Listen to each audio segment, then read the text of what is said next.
Hi everyone, Lauren here. I just wanted to create a video to make things a little bit more personal and informative and maybe more helpful than what an email would do.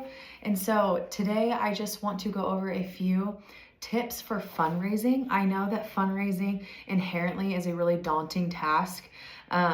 Talking about money in general is sometimes a touchy subject, let alone asking people for money. I recognize the difficulty. I recognize and validate that it is a daunting task. It's a daunting ask. And so my hope for this video is to just give you a few practicals to validate your concerns and your worries, but also to encourage you that this is something that the Lord is in.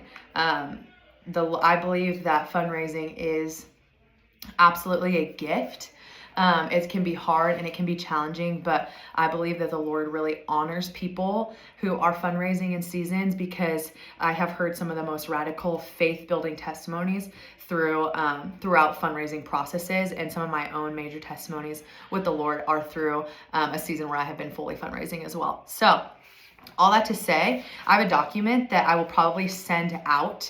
I wrote this and I will probably send it out with this video so that you can read it, but also I just want to briefly go through it so I can elaborate and touch on some points that will hopefully just breathe some vision into you guys and your spirits and hope while you guys are embarking on your fundraising journey as well.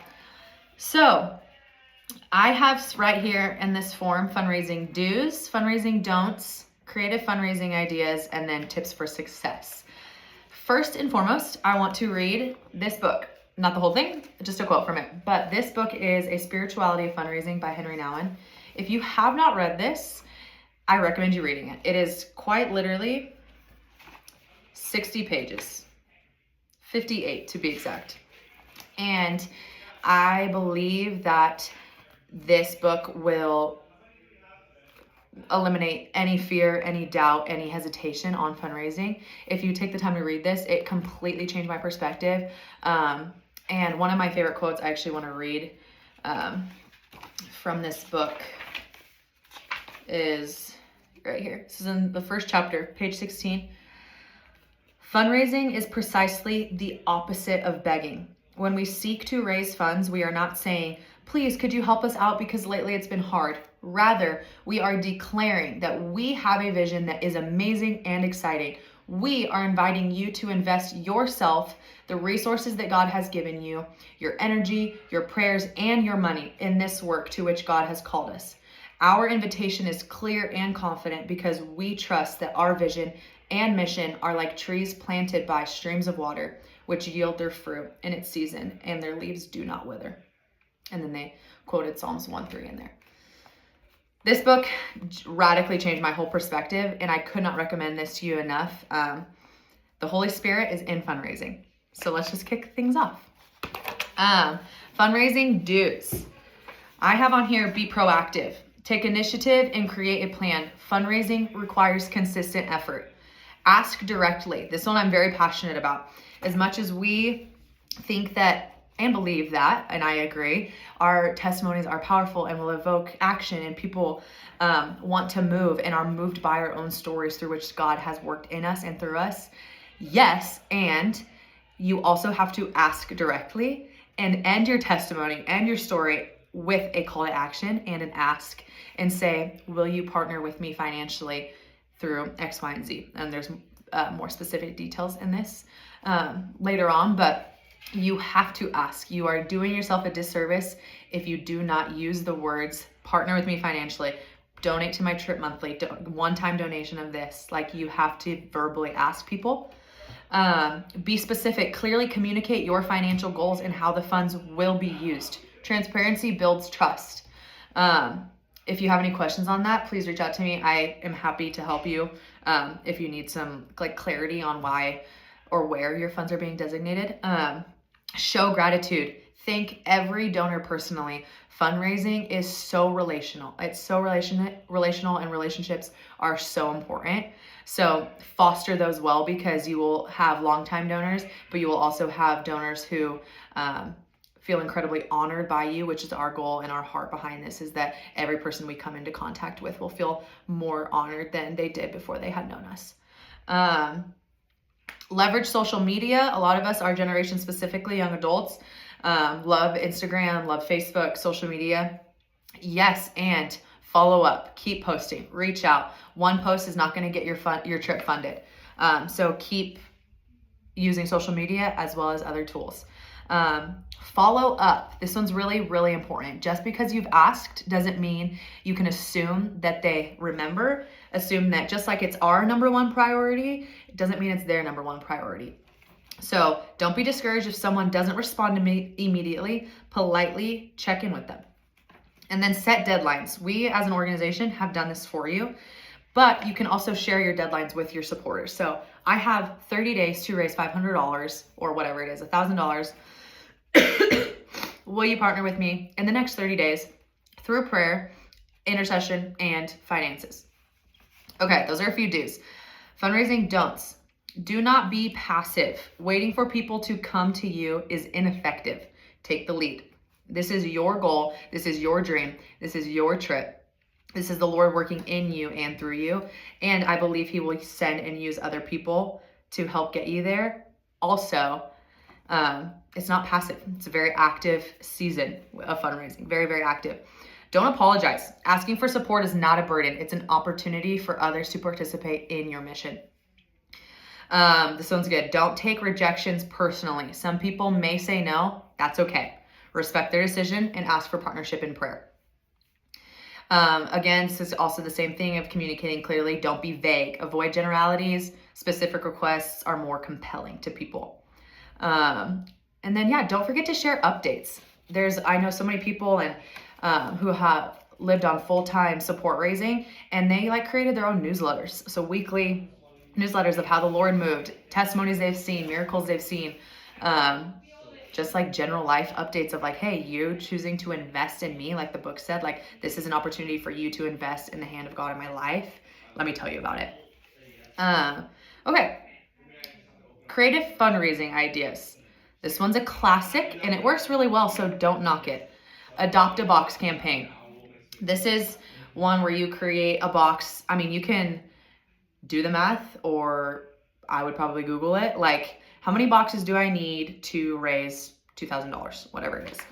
And then you number the boxes 1 through, say you need 100 boxes, 1 through 100. And then each of those are values that people can donate. So then you post it, you send it to people. I've seen it mostly through social media. So if you're wanting to take the social media route, posting it's great. Adopt a box, partner with me, choose a value, because then it's you'll have people who want to give you $100, but you have people who, hey, I can actually only afford $3 this month, but I want to sow seeds into what you're doing. So don't discredit the small numbers, because those stack into bigger and bigger numbers. And then you can repost, oh, so-and-so has checked off $3, $9, $12, and $50. You can check off those boxes and repost. Okay, fill in more boxes, adopt a box. So you get to sow seeds and participate. Smaller asks add up to bigger ones. So, or add up to bigger yeses and bigger numbers. So, start there. It's a great idea. This one's great. Danica and I were talking about this one. House cleaning. It's the time of the year. It's the holidays where people love to have guests come into their home and stay, and they're also overwhelmed and busy with work. And so this is an opportunity for you to come and clean their house and do that, and just be hey, whatever you're willing to pay me, or I'm charging $150 to clean your house, whatever it is. It's $150 you did not have beforehand, and you spent 3 hours on a Saturday cleaning. Great. You could do car washes if it's summertime, or if you're bold and want to do it in the winter, I'll support you. You can clean cars. That's a great one. I would personally do that if someone wants to clean my car. Here's just a few other ones. Bake sales, food events. This one's super fun and super personal and relational. I wrote on here spaghetti, but or I said pancake breakfast. I was thinking you can make a lot for cheaper prices.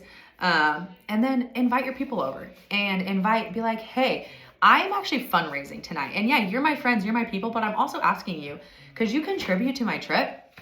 And if it's $5, if it's $10, if it's $500, it's worth it, because you had not only a night of intimacy and fellowship with your friends and your people, you got to share your heart for what the Lord's doing in you and through you. So his name is being glorified. You're having a meal together, sitting around the table, looking at each other, and you made money that can go towards your trip. So I say that one's a good one. Write support letters. As the younger generation, we love to assume social media is the only way. That's not the only way anymore.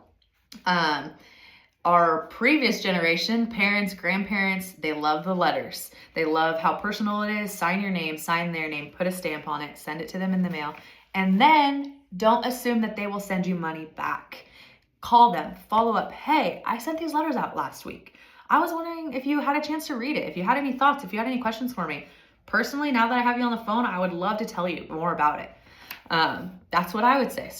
Go with there. I had a lot of people. I had a high school counselor when I was fundraising my senior year of college. Had my high school counselor send me a check in the mail because of my support letter that I sent to her, and I followed up. So do that. This is a good one. Send it to anyone that you can think of. The worst thing you can hear back is no. And the middle thing you can hear back is no response. And the best thing you can get is yes and money. So you don't have a lot to lose. It feels low risk. Host an event, trivia night, worship night. Have people, have some of your friends come and be like, will you support me? You have a really good voice and you play the guitar. Could we lead a worship night, a little prayer night? And then you could charge an entry fee. Hey guys, $5 each. Invite everyone. There'll be food. You can provide drinks. It's $5 for a can of LaCroix.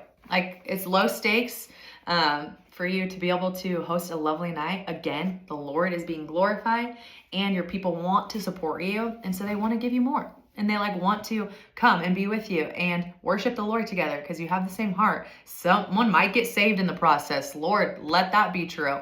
And yeah, let the initiative of fundraising, invite the Lord into it because he's going to speak and he's going to provide. Jehovah Jireh. Okay. Keep going more. I have a few other things on here. Host an event, sell handmade items, whether you like to make t-shirts, bracelets. I did t-shirts one year. Hats could be fun. You could sell them for $30 each. Raffle, someone going with us in March of 2025, selling raffle tickets. Fundraising is going really well for him. He's doing great. So those are a few things, creative ideas for you to hopefully give you some ideas and vision of, okay, what can I do next? And then tips for success, and then I'll wrap up. Stay organized. Keep track of your donations, supporters, contact information, and deadlines. Tell your story. This one's important. Share why this mission trip is important to you and how it will make a difference. Share your heart with them. People connect on a heart-to-heart level. So share your heart. Tell them, yeah, the Lord spoke to me. He wants me on this trip. I had a vision. I believe that the grace of God is to be able to be his hands and feet of Jesus. And that is why I'm going to Southeast Asia, South America, California, wherever it is, right? And then work as a team.